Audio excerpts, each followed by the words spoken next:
في البدء كان الكلمة والكلمة كان عند الله وكان الكلمة الله.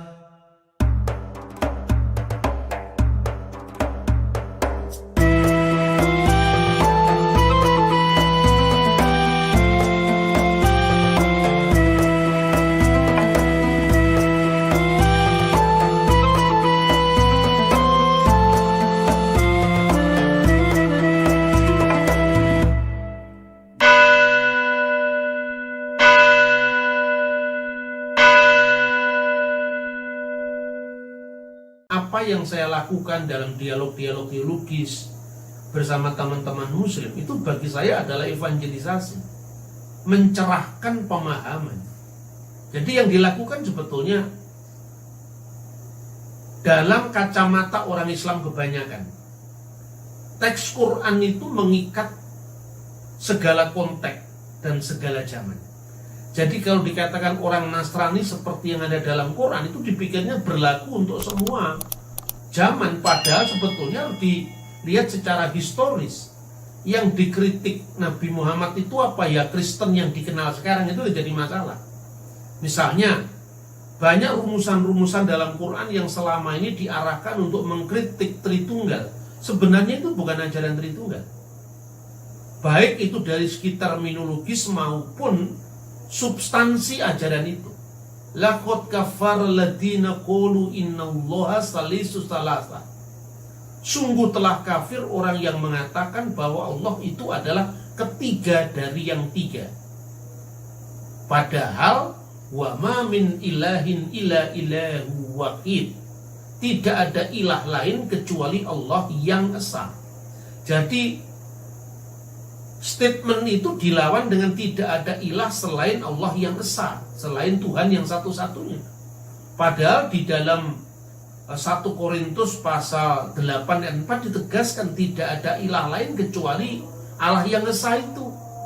Bahkan itu ungkapan itu dalam terjemahan bahasa Arab juga berbunyi la ilaha illallah. Wa alla ilaha illallahul ahad. Tidak ada ilah lain kecuali Allah yang esa. Sebagai terjemahan dari bahasa Yunani, Oudeis Theos Eimiheis. Tidak ada ilah yang lain, atau Oudeis Theos Uteros Eimiheis. Tidak ada ilah yang lain kecuali Dia, yaitu Allah yang esa. Nah, jadi clear sebetulnya bahwa ini bukan ajaran Tritunggal. Apalagi ketika kita melihat siapakah yang dimaksud dengan ketiga dari yang tiga itu. Itu jelas-jelas disebutkan sendiri dalam Al-Quran, yaitu surat Al-Maidah 116. Wa idz-qallallahu ya Isa ibn Maryam. Ketika Allah berfirman, wahai Isa putra Maryam, a anta qulta lin-nasi takhiduni wa ummiya ilahaini min dunillah. Apakah engkau berkata kepada sesamamu manusia, atau kamu berkata pada manusia, jadikanlah saya, yaitu Isa, wa ummiya, dan ibu saya, ilahaini, menjadi dua ilah, min dunillah, dari Allah. Maka dalam konteks ini yang diserang oleh Al-Quran itu adalah sebuah tritheisme yang terdiri dari Allah, Isa, dan Maryam. Ini bukan ajaran Kristen. Maka ada seorang penafsir Quran pada abad 19, namanya adalah Al-Qasimi. Dalam tafsirannya yaitu tafsir Al-Qasimi, dia mengatakan bahwa yang dikritik oleh Al-Quran ini bukan Trinitas Kristen. Yang dikritik oleh Al-Quran ini adalah sebuah sekte yang mereka sebut sebagai Maryamiyun, yaitu sekte penyembah Maryam, di mana Maryam itu dimasukkan di dalam penyembahan bersama Allah dan putranya, dan Roh Kudus absen dalam aliran itu. Artinya ini bukan Tritunggal.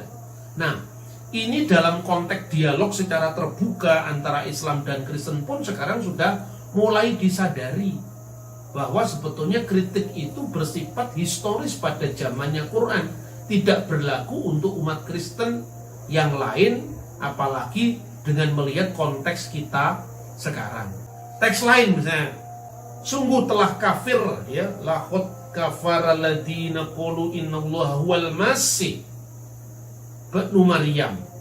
Sungguh telah kafir orang yang berkata sesungguhnya Allah adalah Al-Masih, putra Maryam. Ini sebetulnya semacam ajaran Mujassimah Kristen. Mujassimah itu ajaran antropomorfisme. Tidak ada doktrin gereja lewat kitab suci maupun konsili-konsili oikumenis yang mengajarkan bahwa Allah itu adalah Yesus. Tidak pernah ada. Karena gereja baik itu konsili Efesus yang mengajarkan Kristus itu miapesis tontion logon sesarkomeni, satu kudrat ganda yang berasal dari dua, atau konsili Kalsedon tidak pernah mengajarkan bahwa Allah itu adalah Yesus. Yang benar, Yesus sebagai firman Allah itu adalah Allah. Kemanusiaannya benar-benar 100% manusia. Maka dalam Injil dikatakan firman itu telah menjadi daging. Artinya firman itu sedemikian rupa bisa dikenali melalui darah dan daging Kristus yang hadir. Seperti itu. Nah, inilah sebetulnya kesalahpahaman yang bisa diluruskan. Kita memahami Tritunggal itu bukan dalam makna seperti Mujassimah Kristen yang tadi dikritik oleh Quran, seolah-olah bahwa kalau disebut anak Allah itu Tuhan beranak. Tidak seperti itu. Nah, semua yang dikaitkan dalam Tritunggal itu adalah bahasa teologis yang sifatnya beyond time, beyond space, di luar konteks ruang, di luar konteks waktu. Makanya sebetulnya orang kebatinan Jawa akan lebih bisa paham tentang pedaring wahyu Tritunggal Jati ini. Pertama, Trinitas dalam hakikat Allah. Ini sering kita kaburkan.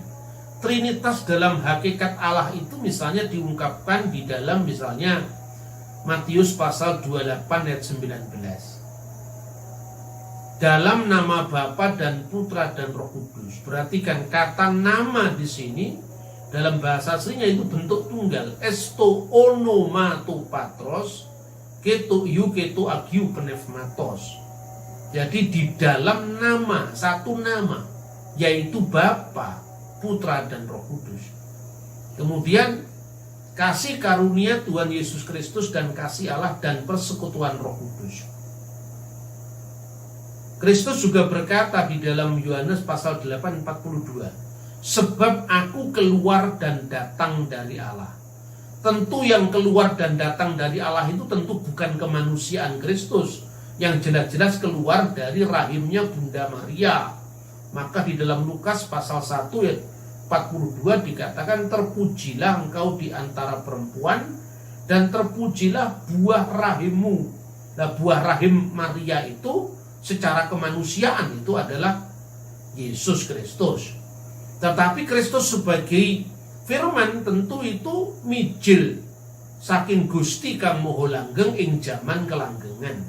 Inilah yang disebut pewahyuan diri ilahi yang kekal, seperti yang tadi ditamsilkan woh kemiri tiba saiki nanging iso dipanen dek wingi. Sebab sekalipun buah kemiri baru jatuh hari ini, artinya inkarnasi itu terjadi. Tapi sebelumnya sang firman itu sudah ada sebelum pernyataannya dalam daging. Kristus Yesus itu tadi. Yaitu apa? Firman yang kekal yang bersama-sama dengan Allah, dan firman itu adalah Allah sendiri. Seperti pikiran manusia dan roh manusia ada dalam diri manusia. Roh kebenaran yang keluar dari Bapa. Tentang Roh Kudus dikatakan roh kebenaran yang keluar dari Bapa dalam Yohanes pasal 15 ayat 26. Jadi dalam hakikat ilahi, Bapa, Putra, dan Roh Kudus itu tidak pernah terpisah. Karena apa? Karena bisa dibedakan, tidak bisa dipisahkan. Bisa kapilah tan bisa kapisah tan keno kapisah. Itulah Tritunggal dalam hakikat ilahi. Lalu Tritunggal dalam karya ilahi. Misalnya, pada waktu itu juga bergembiralah Yesus dalam Roh Kudus dan berkata, Aku bersyukur kepadamu Bapa, Tuhan langit dan bumi. Nah, Kristus yang tampak di dunia itu sepenuhnya manusia. Makanya yang dibaptis itu adalah kemanusiaan Sang Kristus. Dalam kemanusiaan Sang Kristus itulah Kristus berkata, Bapa lebih besar daripada aku. Untuk waktu yang singkat dia dibuat lebih rendah dari malaikat, para malaikat, dalam Ibrani pasal 2 ayat 9. Nah, dalam keadaannya sebagai manusia itulah aku bersyukur kepadamu Bapa, dan Allah disebutnya Tuhan atas langit dan bumi.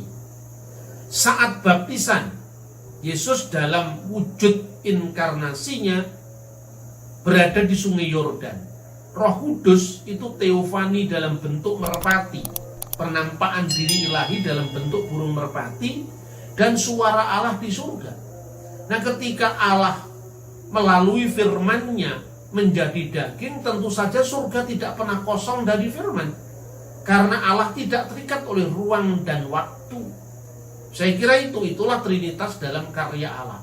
Banyak orang-orang memahami seolah-olah Tritunggal itu dibatasi di dalam karya ilahi tadi.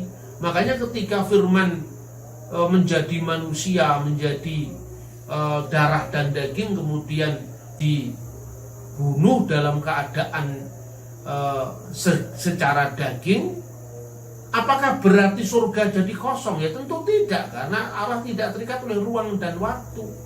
Sama dengan ketika misalnya saya menulis buku. Dapat dikatakan buku itu penjelmaan pikiran saya. Siapa yang membaca buku saya bisa mengerti pikiran saya. Yang satu dengan saya bukan buku itu, yang satu dengan saya adalah pikiran saya. Ketika firman menjadi daging, yang satu dengan Allah bukan kedagingan Sang Kristus di dunia, tetapi firman Allah itu satu dengan Allah. Sebetulnya dalam ajaran gereja ini clear sekali. Kalau kita membaca misalnya dari awal sejarah ya, sampai kepada teologi para bapak-bapak gereja. Nah, kemudian ini bisa saya buatkan bagan seperti ini. Ini kalau orang Jawa ini menyebut sebagai ngelmu tuwo. Jadi menarik ya, kata Bapa itu artinya wujud Allah. Kekristenan itu kenapa tampak rumit? Karena mewedarkan hal yang memang metafisik gitu. Jadi seperti apa? Misalnya tauhid Islam. Ya, tauhid Islam itu kata Pak Agil, sebetulnya tidak ada kata wujud dalam Al-Quran. Eksistensi Tuhan itu tidak ada dalam Al-Quran, katanya Pak Said Agil. Di mana sekarang? Dari 20 sifat Allah dalam ilmu kalam itu. Wujud kita bako mukhalafatul khawatisi qiyamuhu binafsi.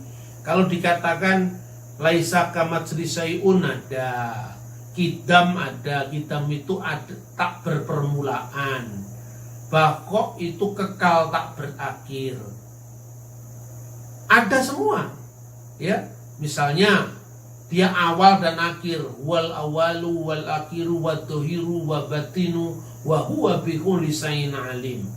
Tetapi kata wujud sendiri malah tidak ada dalam Al-Qur'an, tidak ada. Kata wujud itu ditarik kesimpulan dari sifat-sifat yang maujud, sifat-sifat yang bisa dipahami dalam keterbatasan manusia itu. Maka fenomenanya itu kemudian ditarik secara teologis bahwa kenapa Allah berfirman? Karena Allah ada, bisa dikenali lewat firman-Nya. Kenapa Allah itu maha mengetahui? Ya, karena bisa diketahui dari ilmunya. Tetapi secara eksplisit yang mengatakan Allah itu ada di Quran dan di hadis tidak ada. Itu dari Imam Asy'ari yang disebut dengan ahli sunnah wal jamaah bersama Imam Maturidi, Imam Ibnu Hambal. Maka sebenarnya segala sesuatu itu sebelum segala ini ada, yang ada apa? Kan gitu kan? Sadurunge jagat bayura tanpa winates iku ana, sing ana apa? Ya, ora ana apa-apa. Orang Jawa mengatakan ora ono apa-apa kejaba saka sing kondo. Karena apa? Karena itu dalam tataran fenomenal yang kelihatan. Tapi di balik itu adanya dunia ini pasti ada kausa prima. Lah itulah yang diwedarkan dalam Tritunggal sebetulnya. Jadi makanya kalau dalam klasifikasi ini Tritunggal itu adalah ngelmu tuwo. Ya, seperti itu. Nah, sekarang justru dalam Alkitab kata ada itu menjadi pernyataan Tuhan sejak zaman Nabi Musa. Di belukar duri yang tidak terbakar itu Tuhan menyatakan kepada Nabi Musa, Asher aku ada yang aku ada. Inilah sifat wujud dalam Islam. Kalau dalam Islam sifat wujud, di dalam Kristen itu diungkapkan sangat detail. Aku ada yang aku ada. Nah, kemudian aku yang ada dan aku yang ada itu tidak hanya muncul dalam teks suci Alkitab, itu dihayati dalam liturgi Yahudi sepanjang masa. Jadi ada doa Yahudi yang namanya Adon Olam.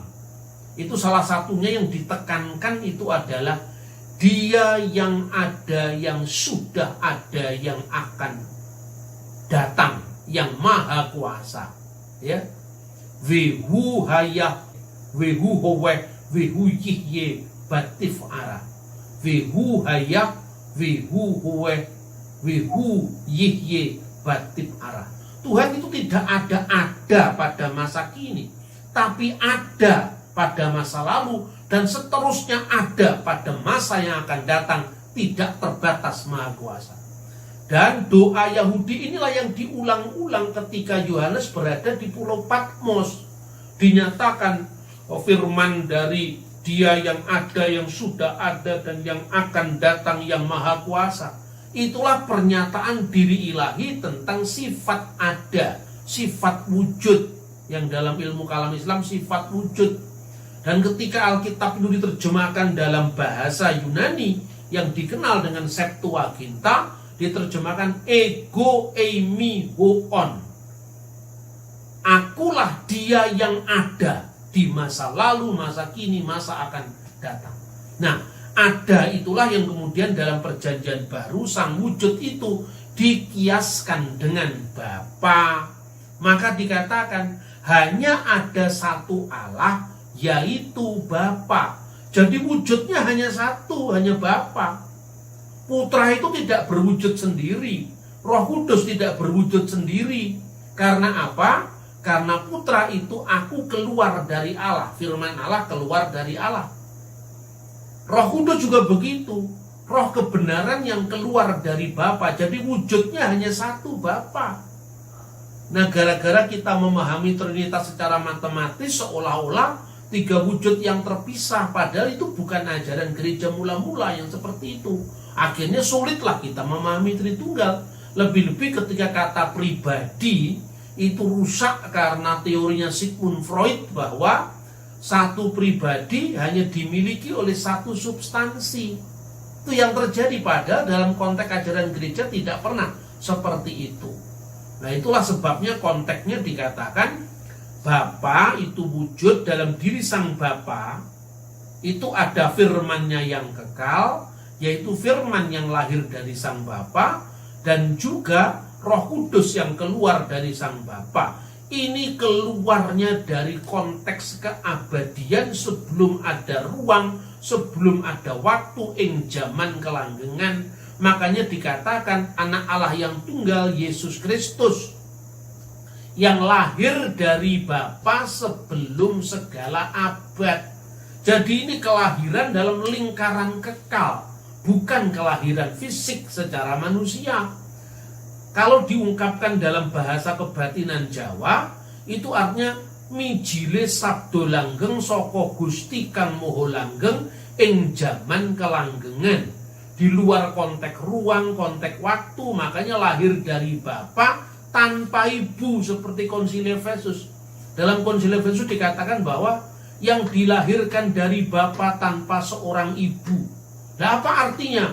Wulida minal abi ilahan bigori jasad duna yang lahir dari Bapa secara ilahi, tanpa jasad, tanpa seorang ibu. Karena Allah itu tidak beranak dan tidak diperanakkan secara fisik. Lam yalid walam yulad, itu betul. Nah kemudian ketika turun ke dunia, wulida min jasadan biduni ab, lahir dari sang ibu tanpa bapak, ya, lahir secara jasad dari sang ibu tanpa bapak, untuk menegaskan bahwa anak yang dikandung Maria itu bukan anaknya Yusuf, tetapi benar-benar oleh karena Roh Kudus. Seperti itu kira-kira Bapak Ibu Saudara-saudara. Jadi sebetulnya dikatakan dalam ilmu kebatinan ini ilmu tua ini.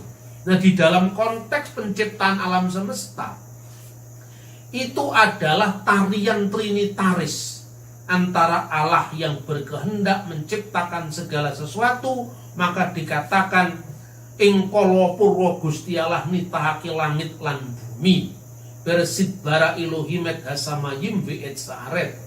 Kemudian bagaimana bumi ini tercipta?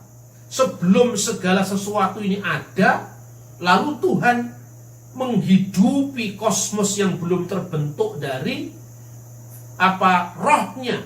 Maka dikatakan bumi itu belum berbentuk, gelap gulita, kekosongan menutupi samudra raya. Vihosek alfenetehom, ya, hosek itu kegelapan, menutupi samudra raya. Wiruah Elohim, dan roh Allah merakefet alfenehamayim, melayang-layang di atas permukaan air. Itu artinya apa?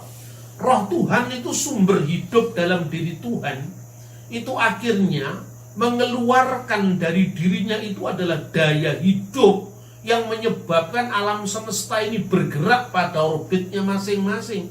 Maka kehidupan ilahi tadi disalurkan dalam dunia atau dalam kosmos.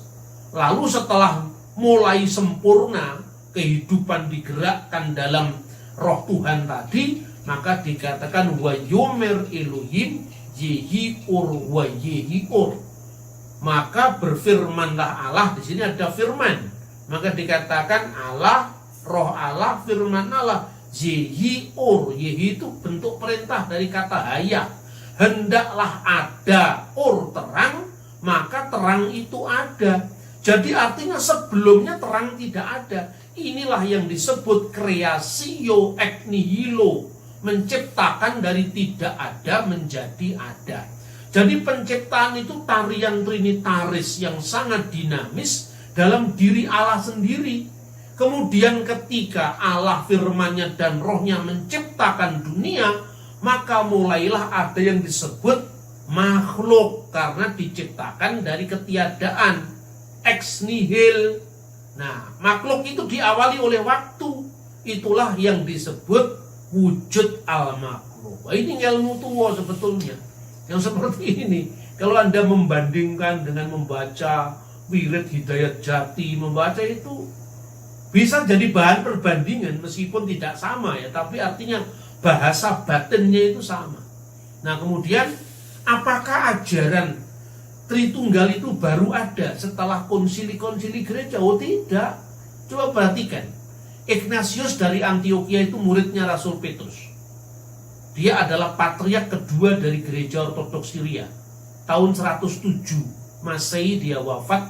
Dia mengatakan Allah itu esa, yang menyatakan dirinya sendiri dalam Yesus Kristus putranya, yaitu firman-Nya yang keluar dari keheningan kekal.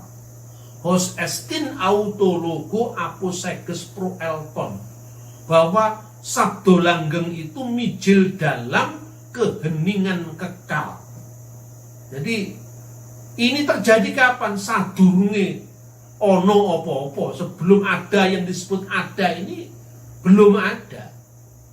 Lalu dalam suratnya kepada orang Efesus, Ignatius muridnya Petrus itu juga mengatakan, yang menurut daging dan menurut roh, sarkikos ke pneumatikos, yang diperanakkan dan yang tidak diperanakkan, genetos ke agenitos, Allah manusia, anthropos theos, yang keluar dari Maryam, sekaligus yang keluar dari substansi Allah. Ke ek Marias, ke ek Theos. Jadi ini kemanusiaan Sang Kristus sekaligus keilahiannya sebagai firman. Itu di akhir abad pertama sudah muncul. Kemudian ungkapan Allah yang keluar dari Allah, terang yang keluar dari terang, Allah sejati dan sejati, itu juga bukan pada tahun 325. Itu sudah diungkapkan dalam tulisan Melito Uskup Sardis kira-kira tahun 160-an Masehi.